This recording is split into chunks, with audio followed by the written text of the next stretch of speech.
Laval.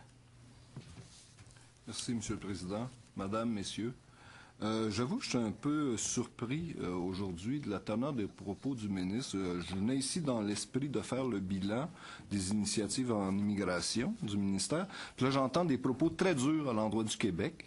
Et je me demande, est-ce que le gouvernement conservateur est en train de remettre en question l'entente sur l'immigration avec le Québec? Non. C'est clair? Non, oui, c'est clair. Merci. Nous voulons de la transparence. C'est pas grand-chose.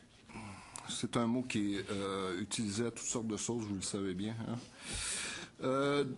Sur 200 000 immigrants l'an dernier, sur 200 000 immigrants, on a atteint, vous vous réjouissez d'avoir atteint le 1,8 au niveau des cibles. C'est exact? D'immigration francophone hors Québec? Oui, hors Québec. C'est vrai. C'est ça. Je regardais la chute de la population de langue maternelle au Nouveau-Brunswick. C'est à peu près 2% sur 200 000, ça représente 3 600 personnes. C'est ça?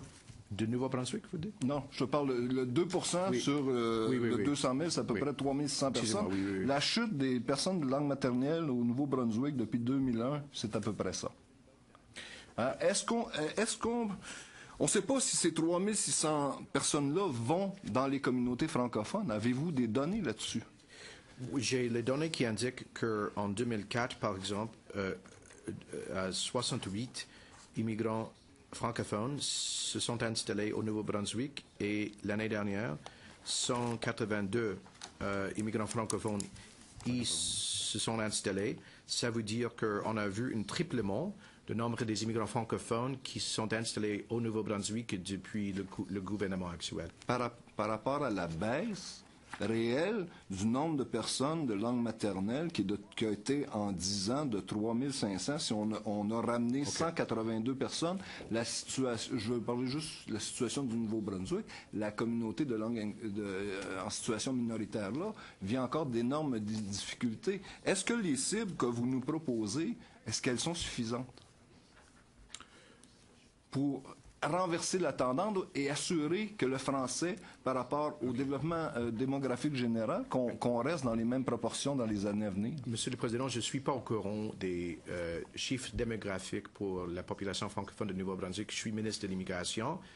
Et dans ce sens-là, je peux vous dire qu'on a vu un triplement du nombre des immigrants francophones qui sont installés au Nouveau-Brunswick depuis le gouvernement actuel est arrivé au pouvoir. Ça va dans la bonne direction.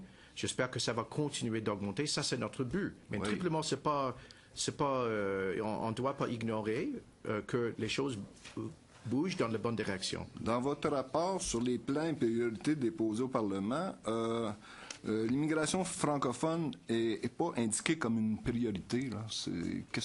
Comment ça se fait? Non, ça c'est toujours inclus dans toutes nos publications, tous nos objectifs, l'immigration francophone, le plan pour augmenter à 4,4%. L'immigration francophone hors Québec est toujours là comme un but important dans toutes nos planifications. Sur les 10 pays qui fournissent, sont les sources principales d'immigration pour le Canada, il n'y a pas un pays francophone. Est-ce que ce ne serait pas avantageux d'avoir des pays, de cibler certains pays comme étant potentiellement des sources d'immigration francophone? Si on avait réellement une priorité là, à l'immigration francophone, est-ce que ça ne se traduirait pas de cette façon-là? En principe, oui, mais Monsieur le Président, le gouvernement ne décide pas combien d'immigrants viennent de quel pays. Nous n'avons pas les quotas pour les pays particuliers.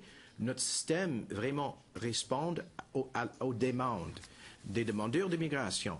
Et donc, si plus des immigrants francophones déposent les demandes provenant du pays francophone, on verra une augmentation. Le point important, c'est que dans le cadre du programme Destination Canada, c'est le seul programme formel subventionné par mon ministère pour faire l'activité de promotion ciblée dans tout le monde. Et c'est un programme spécifiquement pour les immigrants francophones. Si vous me permettez, Monsieur le ministre, il y a eu des... Merci, Monsieur Dion Laban.